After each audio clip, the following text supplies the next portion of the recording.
Welcome. Thank you for attending our webinar today. We're just going to give it a couple more minutes for others to join. We'll begin shortly.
Again, thank you everybody for joining us today. We're going to wait just a few more minutes for people to arrive, and then we'll go ahead and get started.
Okay, we're going to go ahead and get started. Again, thank you everybody for joining us today. Welcome to our Choosing and Filing the Correct 990 Return for Your Organization webinar. My name is Nikita, and together we're going to talk about the different 990 series forms and how to determine which form fits your organization needs. We're also going to discuss how Tax 990 can assist you in your annual 990 series filing. If you have questions during the presentation, please add them to the chat. Chrissy is here with me to assist in answering your questions along the way. If you're unable to see the webinar in full screen, please try clicking the square in the upper right of the webinar to enlarge the view. We do want to mention we're not tax advisors and we will not be providing specific tax advice. We will purely be discussing IRS e-filing requirements and the process of e-filing. For specific tax questions, please contact a tax advisor or call the IRS directly. I also want to mention we will be recording this webinar and it will be available for review after the event. You will receive an email link with the recording sometime tomorrow. We'll also make the webinar available at tax990.com for your review.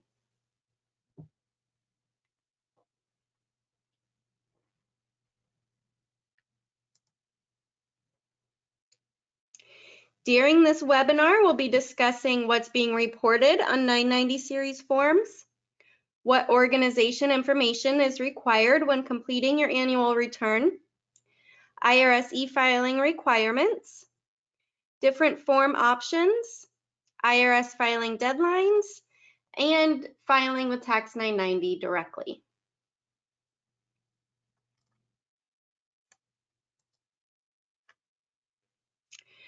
The form you choose to file will depend on your organization's financial activity. Depending on how much your organization brought in and the total assets of the organization, the form type may change from year to year. When completing a 990 series return, you're providing the IRS with information about what your organization accomplished throughout the year.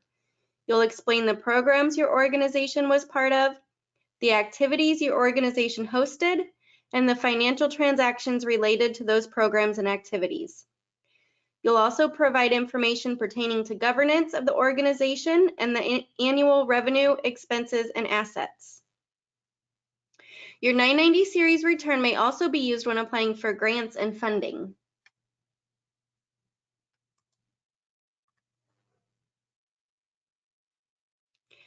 As mentioned, you'll be asked about your organization's revenue, expenses, and assets. The form you choose will be based on your gross receipts and your total assets at the end of the tax year.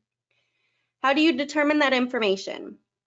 Gross receipts are the total amounts of the organization received from all sources during its annual accounting period, without subtracting any costs or expenses. Total assets are the assets owned by the entity that has an economic value whose benefits can be derived in the future.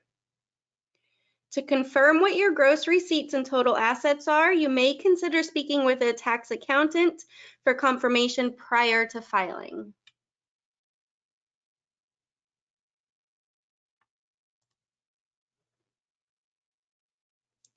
There are several important pieces of information you'll need prior to filing. You'll want to confirm your organization's 9-digit EIN, the organization's address and tax-exempt status, the tax year beginning and ending date, and principal officer information such as their name, phone number, and address. The information you provide on your return must match the information on the IRS database.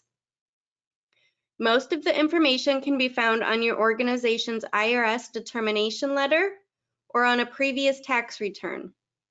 If you don't have this documentation, you may need to contact the IRS prior to filing.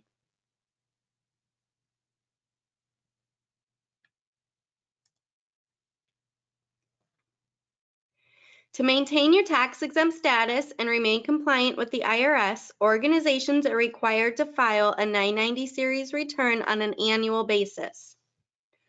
When you're filing Your filing deadline is based on your organization's tax year end. We'll soon discuss determining your filing deadline, but keep in mind failure to file on an annual basis could result in penalties by the IRS or revocation of the organization's exempt status. If you've applied for exempt status but have not yet received notice of approval, there is an option to indicate that your application is pending. However, if you're unsure if you need to file, we would suggest contacting the IRS prior to transmitting. The IRS mandated e-filing for 990 series returns on July 1st of 2019.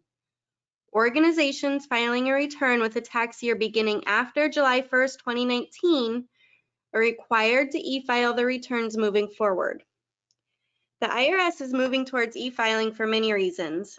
E-filing reduces the amount of filing errors and helps ensure that the IRS guidelines are met, meaning calculations are more accurate, and information provided matches information in the IRS database. It makes filing and IRS processing more efficient, and it provides a quicker turnaround time on updated form status.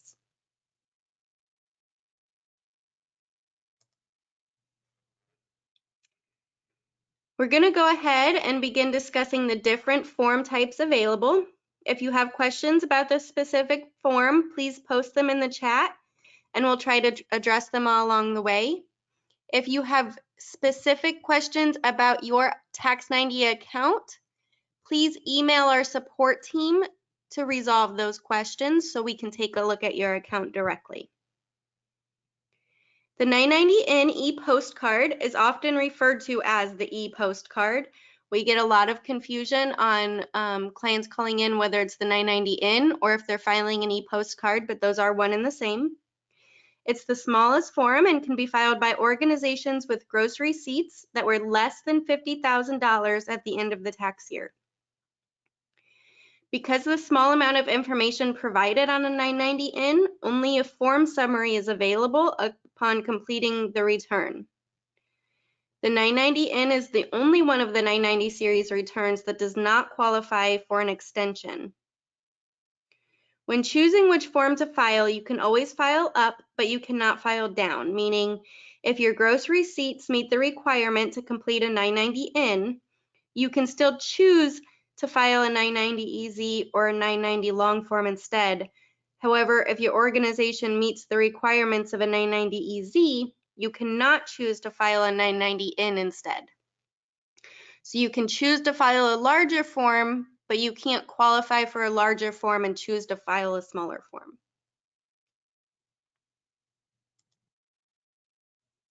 The 990EZ is the short form return for an organization exempt from income tax.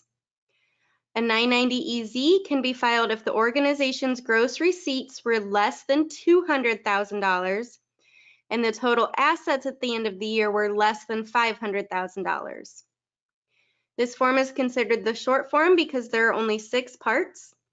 You'll provide information about revenue and expenses, program service accomplishments, officers, and organization activities. 990EZ supports several schedules that the IRS requires based on the information you provide on the return itself.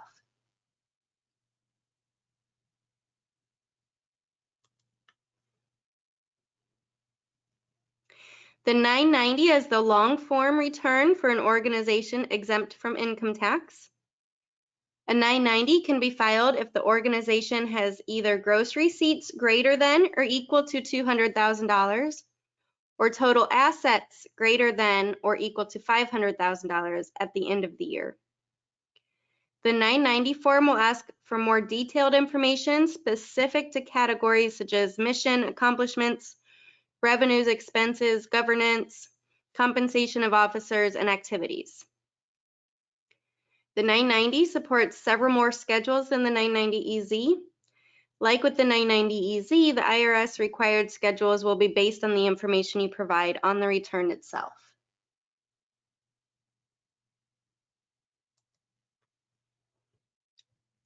The 990PF is the return of private foundation used to figure the tax based on investment income and to report charitable distributions and activities.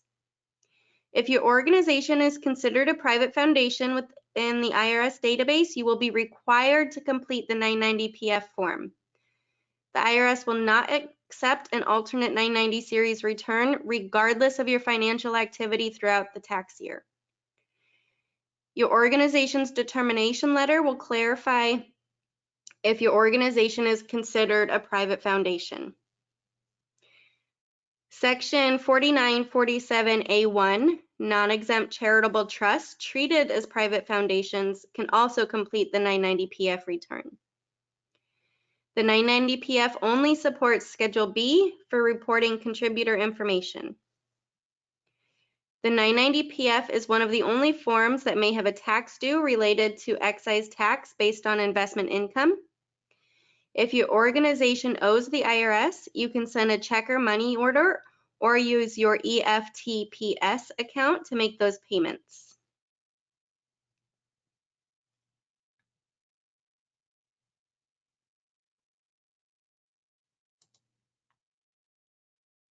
The 990T is the exempt organization business income tax return. This form is meant for reporting unrelated business income, tax liability, or to report proxy tax liability. The 990T supports filing one or several Schedule A's.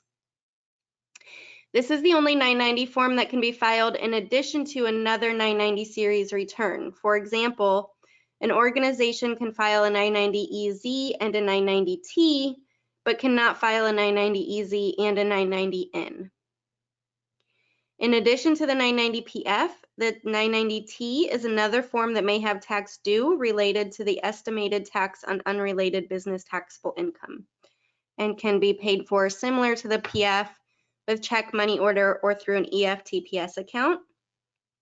For questions on directly paying IRS fees due, please contact the IRS or visit irs.gov.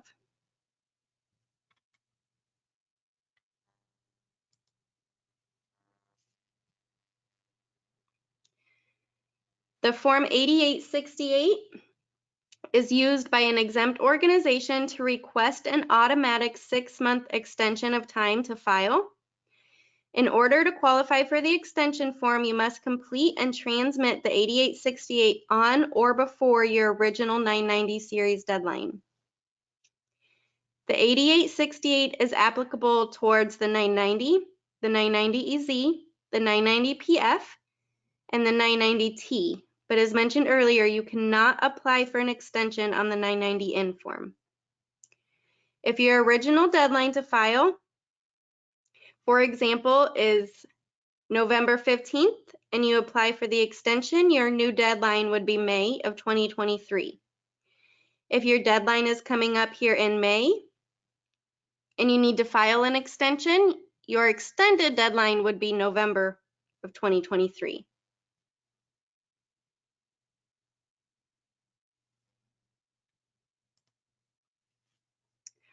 Okay, we'll take a few minutes here and do a live Q&A. If you want to go ahead and post your questions in the chat, we'll answer them here live in the webinar.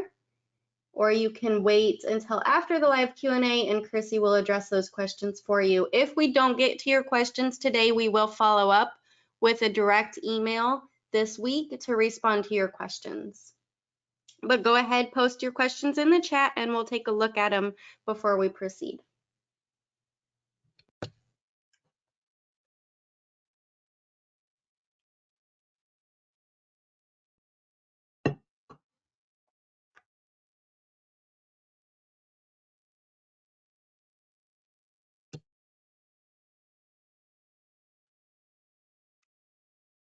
Doreen is wondering if there is a required amount to file the 990T. At this time, there is not a minimum or max amount for filing the 990T.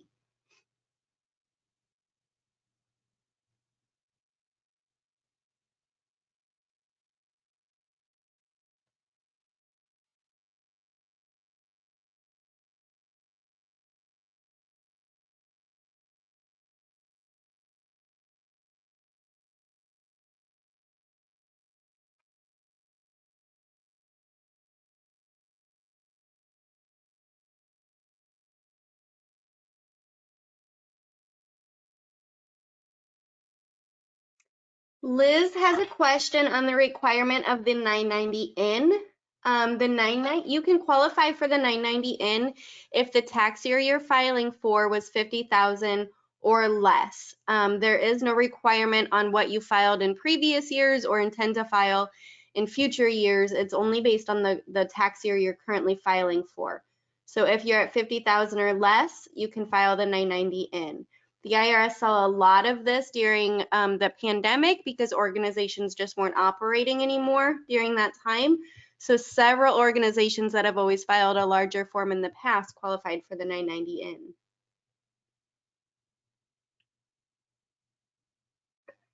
Alan is wondering if Tax 990 offers all of the forms we've just discussed. Yes, Tax 990 has all of the forms we've just discussed. In addition to a few other forms, we also have the California 199 form, which we didn't talk about. We also have the 8038 CP form and the 1120 POL. And if you have direct questions on any of those three forms, please send us an email. We'd be happy to address those directly.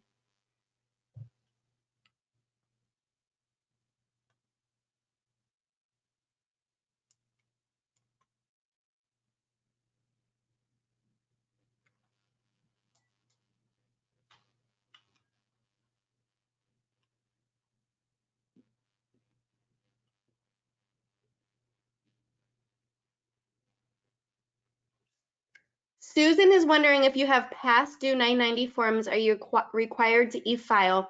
As of 2019, excuse me, you do need to e-file from 2019 onward. So 2018, you would have to contact the IRS, and I believe they're still accepting that paper filing, but anything past 2018, as far as 2019, 2021, and 22, you would be required to e-file those. Veronica is wondering if your accounting period is June 30th through July 23rd, what would the deadline be? You would be December 15th would be your deadline.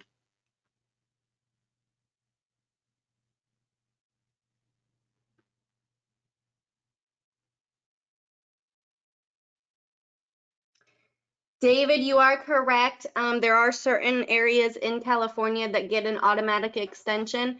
And from what we understand from the FTB, you would not be required in the IRS to file the 8868 for the extension, as it is an automatic extension due to the disaster. Dorothy, if your gross receipts are more than $50,000, you would consider the 990 EZ or the 990 form.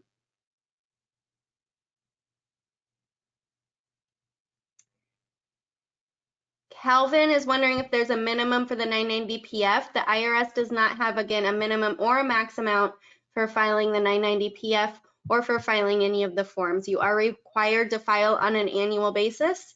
If you're a private foundation, you're required to file the 990 PF, and there is no minimum amount for reporting.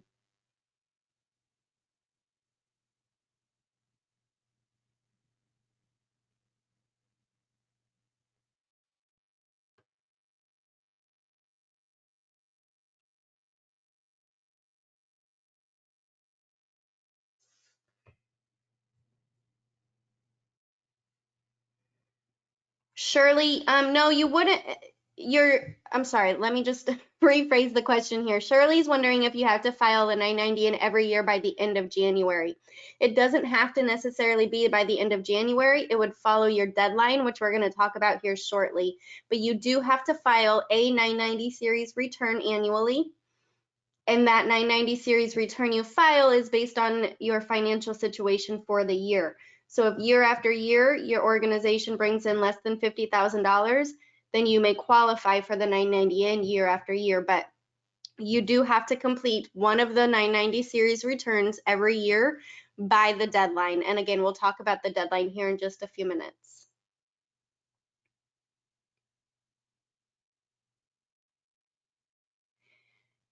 For For questions on specifically what your organization is required to file, we would suggest contacting the IRS or an accountant. We're not tax advisors, as I said, so we don't want to tell you directly, yes, you have to file the 990T form. We do offer it, and we'd be happy to walk you through some of the questions that you have while you're working on it, but we can't tell you directly what requirements your organization has. Tax 990 offers the California 199 form. That is the only state form that we offer at this time. For questions on what your state specifically requires, you would need to contact the State Department of Revenue. Okay, we're going to go ahead and jump back into our webinar here. Again, Chrissy's still here, and she can work on answering some more of these questions here for you as we go along, and we'll have another Q&A here in a little while.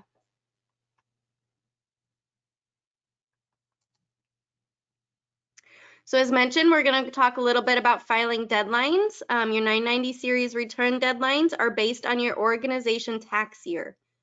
Your annual 990 series return must be filed by the 15th day of the 5th month following the end of the organization's tax year. So right now we're really focusing on the May 15th deadline. If the 15th of the month falls on a weekend or federal holiday, the deadlines move to the next business day.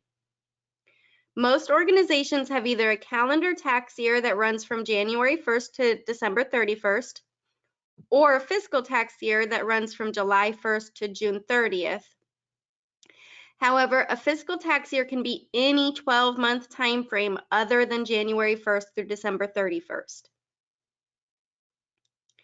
So right now, like I said, we're focusing on the May deadline, which would be a organization that has a tax year of January 1st through December 31st. 5 months following the end of December 31st would be May, and the deadline's always on the 15th, so May 15th. If you're short on time and you're concerned you won't be able to complete the return on or prior to your deadline, as mentioned previously, you can file the 8868 extension form to apply for a 6-month deadline extension. You do have to file that extension form before your original deadline. So if your deadline is coming up on May 15th and you want to apply for the 6-month extension, you need to do that before May 15th or your extension will be denied. If you do have a May 15th deadline, we definitely encourage you to start working on those forms and getting that filing process going as soon as possible. If you're filing with Tax 990, our customer support hours, our phone call times are a little bit delayed as we get closer to the deadline. So to get the best support possible, we recommend getting started on that now so we can better assist you beforehand. Also, if there's an error or anything, you have time to resolve those things.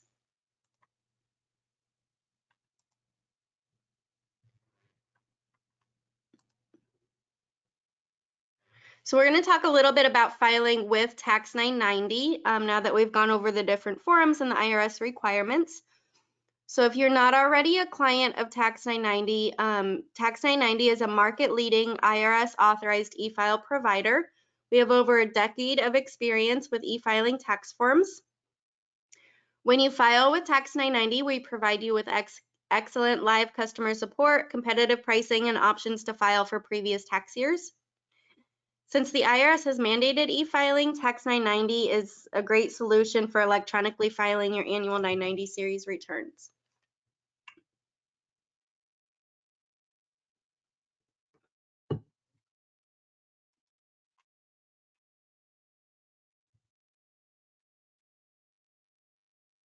Tax 990 offers several key features in your filing process. Tax 990 performs an internal audit after you've completed the return. This verifies that the requirements from the IRS form instructions have been met. The audit helps verify that your calculations are accurate and the necessary schedules are generated. As mentioned earlier, with Tax 990, we provide auto calculations. This feature helps remove the guesswork from filing by calculating several areas of the return. For example, when you input all your different categories in revenue, the total revenue will be calculated accordingly. We do follow IRS e-file guidelines, meaning that all of our forms are mapped directly how the IRS requests them to be mapped. All of our calculations are done how the IRS requests the calculations are completed, and we follow the IRS instructions for each form. In the case that your return is rejected by the IRS, Tax 990 provides the reason for the IRS rejection and allows you to resolve and retransmit the return at no additional cost. For example, if the IRS rejected your return because the tax year provided does not match what the IRS has in their database, you would be able to edit the information on the return and retransmit it. It's important to know if your return was accepted, and once the IRS provides a status update, you'll receive an email with the acceptance notice. The IRS acceptance letter will be available in your account for your records. We also provide the IRS submission ID number. So if you do, for any reason, have to contact the IRS about a specific form, you would be able to reference that submission ID number when communicating with the IRS so they can quickly pull up the form in reference.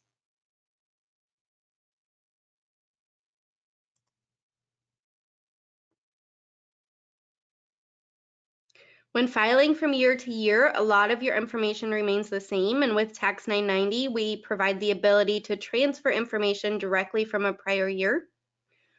When filing consecutive years, the organization information, public charity status, books are in the care of details, Schedule B contributor names and addresses, list of officers, and prior year revenue and expenses can all be transferred to the current year return.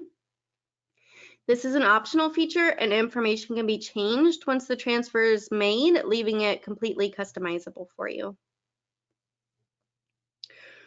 We also understand that it's not always easy to know what additional information is required on your return, and when you complete a return with Tax 990, we help you determine what schedules are required based on the information you provide on your return. The schedules required will automatically generate for you to complete. Additionally, only the necessary parts of the schedule will appear, so you're not completing information that's not required. For example, if you make the selection on the form that your organization is a 501c3, page 1 of Schedule A will generate automatically, and once you choose your reason for public charity status on page 1 of Schedule A, the necessary additional parts of Schedule A will be enabled for you to complete.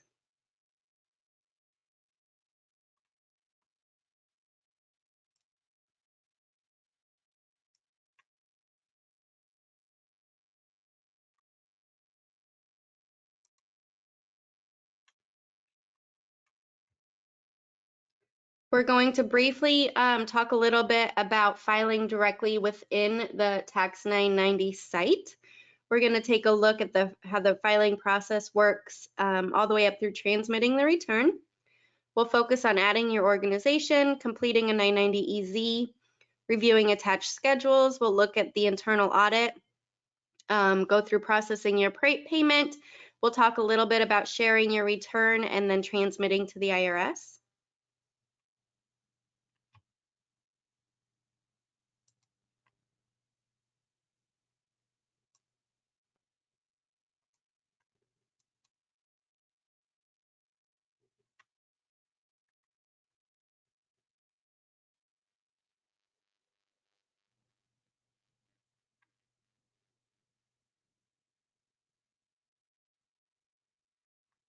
I'm just pulling up my Tax 990 account. Just bear with me for one moment, please.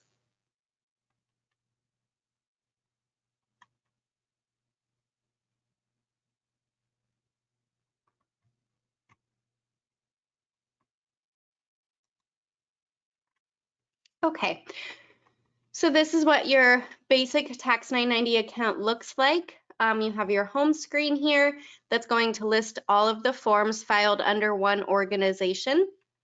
You can add multiple organizations to the same Tax 990 account. As you can see, I have several here in this account. And if we click on a different organization, it's going to show us all of the forms filed under that account. You can add an organization to your account, and that will include the basic organization information and the principal officer information. But when we just looked here, this is going to reference the status of your returns that you're working on. So you've got the return number. This is what you can reference when contacting Tax 990 support. You've got the form type. All of these are Form 990EZ. We've got the filing format for each return that you've worked on. So the FB is form-based and IB is interview-based, and we'll talk a little bit about that in a minute. You have what tax year each form is related to, the return status, whether it's been paid for, whether it's been transmitted, if it's still just an in-progress form, filed and accepted, and then if it were rejected, it would say rejected by the IRS. Your action options here, we have options to view the return as you're working on it. So you can view a PDF draft of the form prior to transmitting it. Once it's been transmitted and accepted, you can view an acceptance letter. And again, you can always view and download your draft as needed. From the side panel here, you can start a new return. You can choose this drop-down menu here to pick what year you're filing for. It will automatically generate to the current tax year. And then choose which form you need to file. Our 990 series return is going to be a more upfront display of the specific form that you're working on.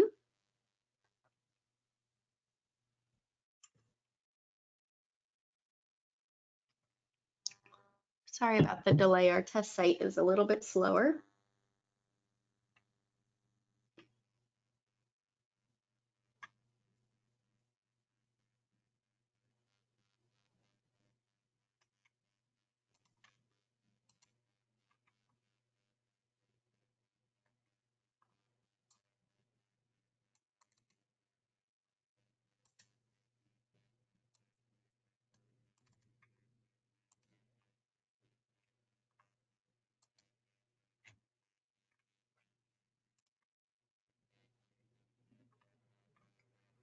So we're going to go ahead and take a look first at the My Account options here within the account. So you have your profile information. You can always leave us feedback. You can add additional users to your account. Now, what does that mean? That means if you as a treasurer are working on your return and you want to add your president to your account to assist with the return, you can add them to your account and choose which organization they are allowed to be part of. That way they can create an account under the information you've provided them and access the same return you're working on to assist you through that process. If you have a CPA account, this is beneficial because you can assign specific organizations to a specific users of the account. So if you have different staff members that work on different organizations, you can assign them an organization specifically. You can also assign them tasks. Are they able to just complete a return? Are they able to transmit a return? What options would those staff members have? You can view your filing history. You can save and manage credit cards from the same account. We love referrals, so you can share with your friends and other members of your organization or your community, things like that. Your order history to view all of your receipts, your activity log, and then manage reviewers and approvers, which we'll talk about again in a moment.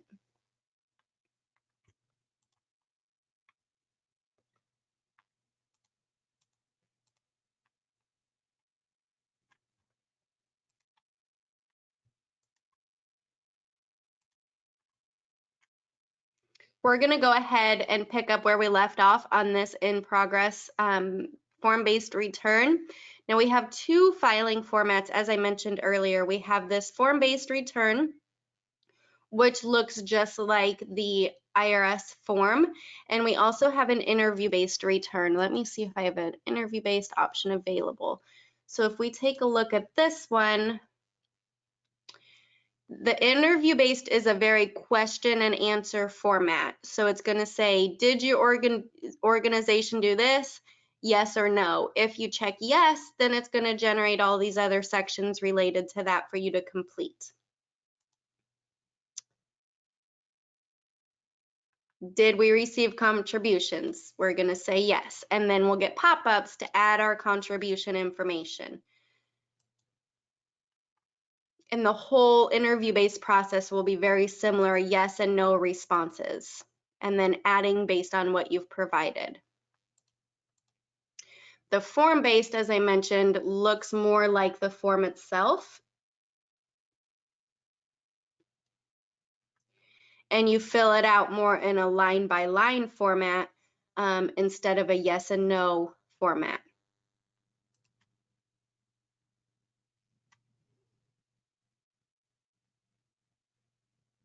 So all of your organization information will save automatically in your account. So each year when it comes to file, as I mentioned, you can just select which organization, and this information will auto-generate on the form for you, as well as the EIN and phone number.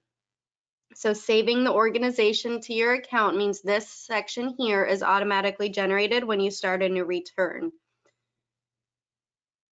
As you work through a return, regardless of which filing format you're using, as you work through it, it will save automatically as you go. Now with the interview-based, you have to click the next button for the page to save. With the form-based, it's going to save upon each entry that you provide.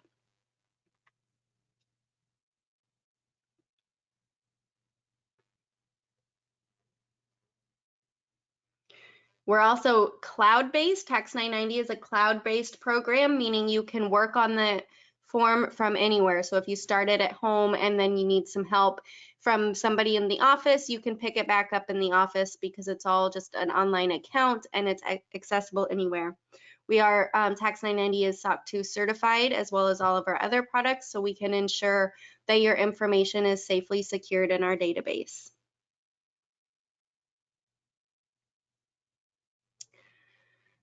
So we've got a few different things that we can look at here.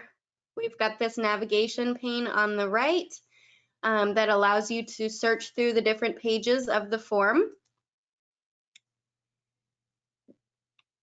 as well as the schedules based on the information we've provided. As I've mentioned, only the necessary schedules will generate. So based on the information provided on my 990 return up here, Schedule A and Schedule B have generated. The remaining schedules have not. And if you're wondering, if you think, well, I've completed it all these years in the past, why am I not doing Schedule C this time? You can click on it and it'll tell you what you would need to do to enable that specific schedule.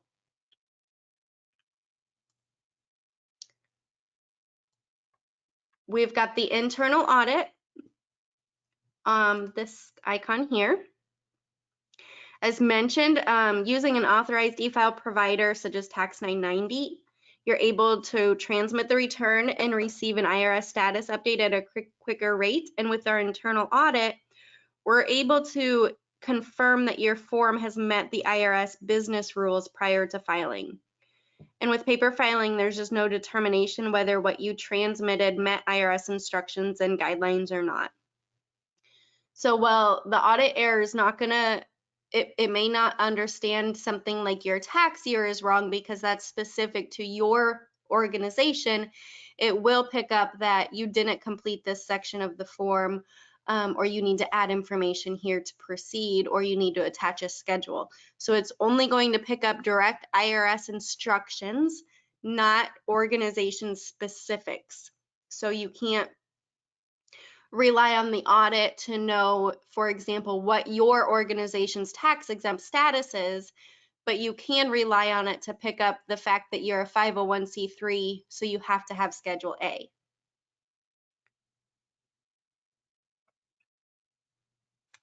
This icon here is for the instructions, so you can simply reference the IRS instructions if you're unsure of how one of the lines calculate, or if information is required, or why it's doing something that it's doing.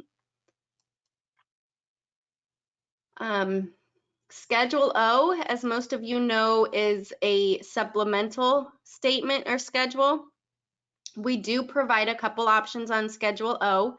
You can generate a custom Schedule O on the forms by selecting which part in reference, which line in reference, and providing your explanation. So if you want to add a statement to, like, let's say part 1, line 4, you can do that and it'll generate on Schedule O, and we can show you that. For other areas that require a statement, such as other revenue, you can use the green plus sign to add that Schedule O information. So you would add your explanation and your amount. Your amount would generate on the line, and your statement would generate on the Schedule O itself. We can look at other expenses here. We've got new equipment for $42,000. Now that $42,000 generates on the line itself, and we'll look at Schedule O and see the statement attached. And then if we scroll down here, we can see, as mentioned, with Schedule A, because I've chosen we're a 501c3, only pages 1 and 2 of Schedule A are enabled. The others are not, because that's not required by my organization. Scrolling through, we can look at Schedule O.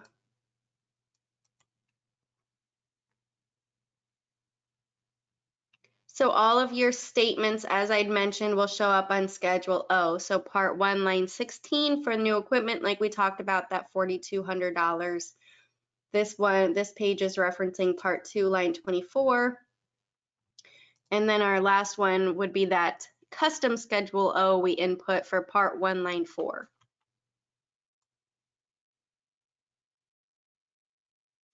So going back to our internal audit, as mentioned, it's going to pick up any IRS instruction errors that we have not fully adhered to. For example, item G, accounting method required field. So we're going to click Fix Error and look for item G here. And so it's just stating that we have to provide an accounting method. Once we make that selection and click Refresh, that error is cleared and we can move on to the next one. On Schedule B, all fields must have a value. So because I've entered information in this field here, I'm required to enter information here. So if we enter none here, then that error will remain. If you don't have information to provide, don't provide any information. If you have information to provide, complete all the fields. So we'll click Refresh and make sure we've cleared those. Now we have no errors found. We do have some bulk upload options throughout the form if you have a significant amount of information to provide in those specific fields. We do often get questions about the signature portion of the return when e-filing. If you're e-filing on behalf of your organization, a physical signature is not required. You'll just need to provide the name and title of the individual preparing the return, but you will not need to sign the form. If you're filing through a CPA account as a paid preparer, you'll be able to electronically send the 8453 signature page to your client, where they can electronically sign and return it to you, and it will automatically upload to the document you're working on.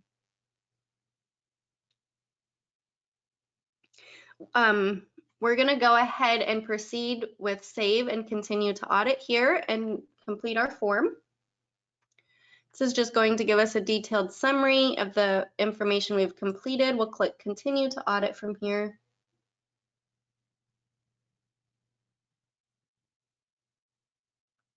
This is just confirming we have no additional errors found.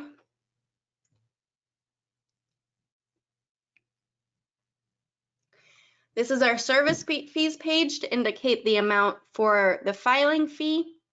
And then if you want to add an additional text alert or fax, you can do so. We do email you regardless to the email address on file in the account. to let you know of the status of your return. As I mentioned earlier, you have the option to share your return either electronically or manually. So if you choose to share electronically, you'll be able to add a member of your organization and their email address, and that individual will receive an email that they can click the link and view the form that you've completed. They won't be able to make changes to it, but they can provide suggestions through a suggestion box, and they can provide comments, or they can approve of the information you've provided. And then you as the account holder will be notified of any suggestions they've made or of their approval. Or you can choose to share manually. A lot of clients that don't need to share the form at all choose the manual option and just go ahead and proceed.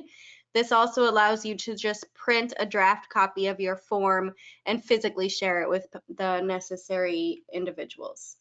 Today, we're just going to go ahead and share manually because I don't need to do anything further.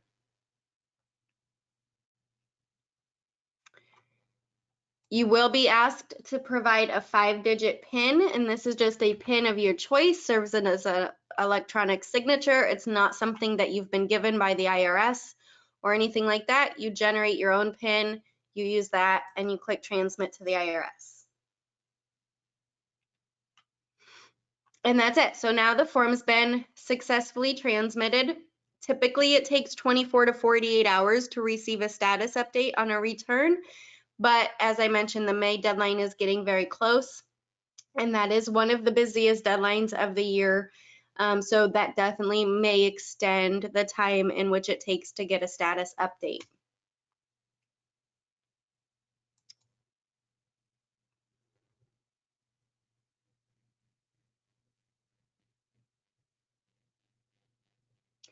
Now, one thing I did want to mention, we do provide the option to amend a return. If you make a mistake initially on a form, once it's accepted by the IRS, you can complete an amendment on your form. If you did not complete the original form with Tax 990 and need to file an amendment, we offer that as well. You just would have to use our form-based filing option to file that.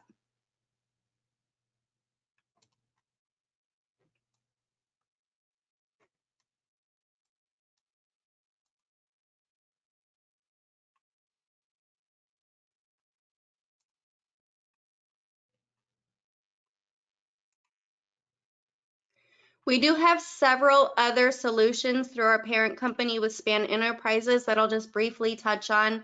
If you are required to file W-2s or 1099s, or you have a business that does 941 forms, we have Tax Bandits, which offers e-filing for all of those different series of forms.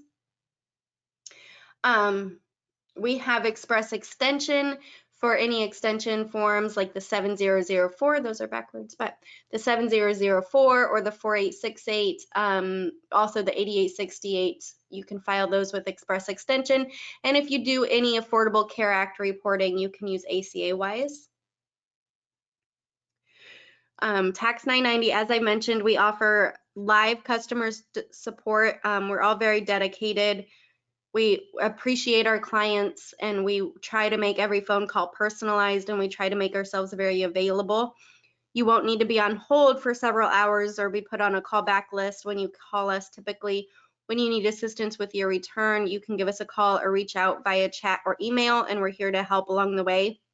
But as I mentioned earlier, as the May 15th deadline approaches, our wait times may be longer. We will give you a call back, but just so that you have the best customer support we're able to provide, we do encourage you to get started ahead of time.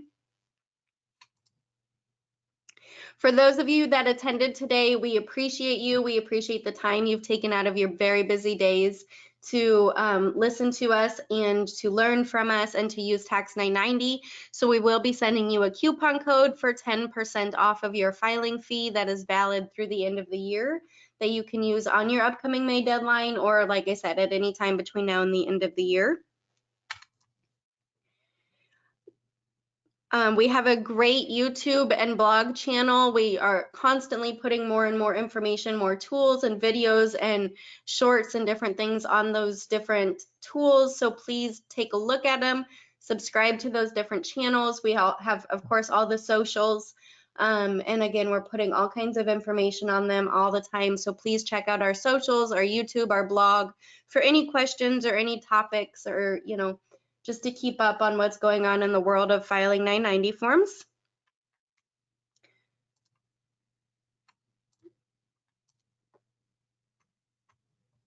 We'll do one last quick Q&A live. I know that Chrissy's been doing a great job keeping up with you guys on your questions here, so thank you so much, Chrissy, for doing that. If we want to take just a couple more minutes, I'll try to address some of your live questions.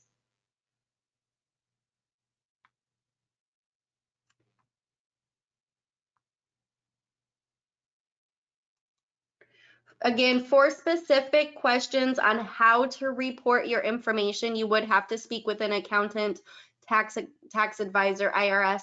We are not tax advisors and we cannot tell you specifically how to report your information.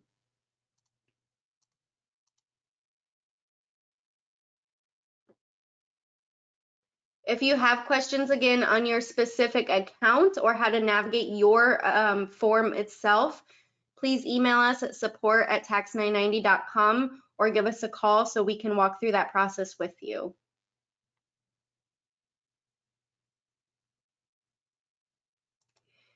Yes, Mike, we do offer the California 199 form. It is a separate form and can be done once you complete your regular form.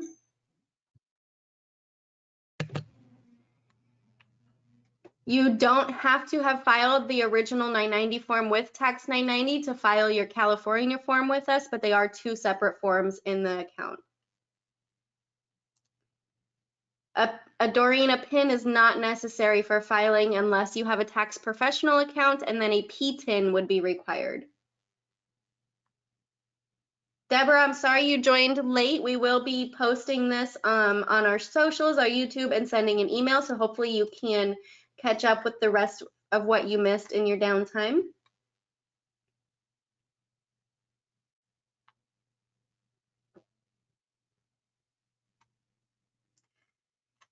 Liz is wondering about the payment process. You don't have to pay for the return until you've completed it and gone through the audit, but we don't provide the option to share the return until after you've paid for it. Wendy, we will be sending out the coupon code in an email by the end of the day today.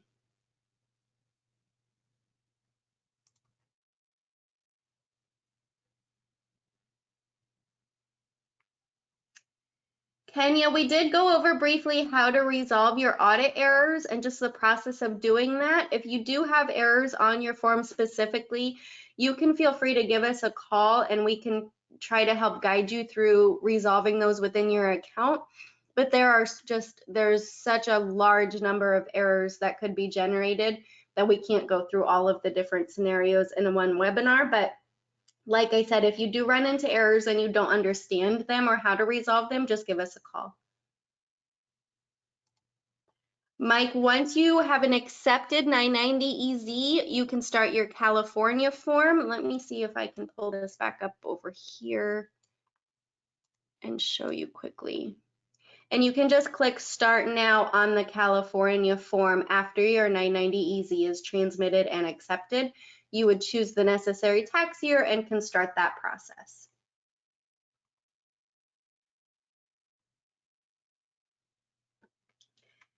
Deborah, yes, you can file an amended 2021 990 PF with Tax 990. You would choose the tax year 2021 and the 990 PF form. Let me see if I'm able to do that here. Oh, that's.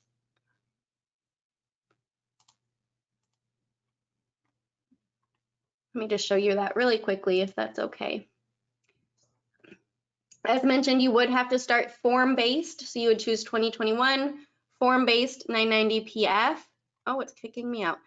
And then you would choose the box for the amended form there in the top portion. Let me just see if I can get that You know what, Deborah, I'll send you an email on how to do that. I apologize. I left my account idle too long.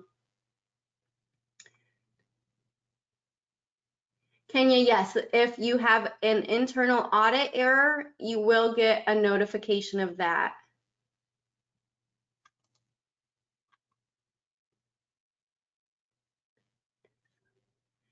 As far as the 5-digit PIN, that is something that you create on your own when transmitting the form. We don't give it to you, the IRS doesn't give it to you, and it doesn't have to be the same year to year. It's just a number that you put in during the transmission portion of the return that you take up or that you make up on your own.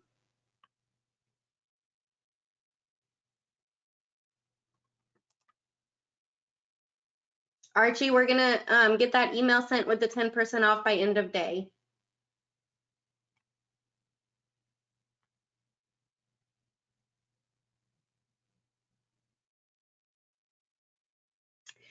Paul, we are a self-service platform. We do not file the forms for you, so you would have to create your account and file your 990 in the Tax 990 account yourself. But the 990 is a very short 3-step process, and we'd be happy to send you some video guides or something if you need it on how to complete that.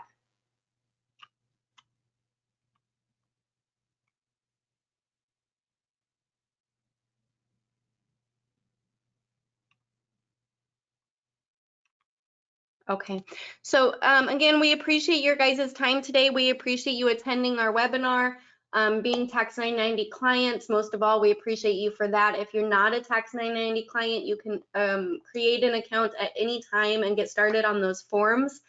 Again, we have a lot of tools and a lot of helpful guides and things like that for you on our YouTube and our blog. If you have questions, if you're just not sure, if you want to dive into a process a little bit more or a schedule, check out all those different tools. You can contact us. We're available by phone and email Monday through Friday, 8:30 to 5:30 Eastern time, and we'd be happy to assist you that way as well. Again, thank you guys for joining. Please leave some feedback. If you have an account, we'd love to hear it. If you have topics for other webinars that you would like to see, please send us an email with some of those ideas. We are always open to your guys' ideas. We know that you're the ones doing this day in and day out. We're just here to help you through it. So thanks again, and you guys enjoy the rest of your, what is this, Monday afternoon. Have a good day, guys.